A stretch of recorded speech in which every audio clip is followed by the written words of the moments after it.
Buongiorno e ben ritrovati con il TG Flash di New Sicilia ed eseguiti i titoli più importanti della mattina. Operazione Saracena oggi a Randazzo, in provincia di Catania, 18 le persone arrestate dai carabinieri con le accuse a vario titolo di associazione mafiosa, estorsione, traffico di droga e frode, tutti aggravati dal metodo mafioso e finalizzati a sostenere il clan Mazzei di Catania.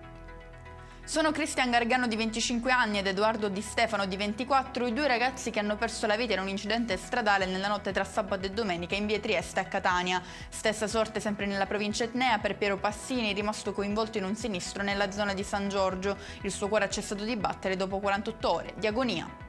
Parliamo ancora di incidenti stradali, ma questa volta a Caltanissetta. Una ragazza di 15 anni è stata investita sulle strisce pedonali mentre andava a scuola da un uomo a bordo di un motociclo. Il conducente sarebbe poi fuggito.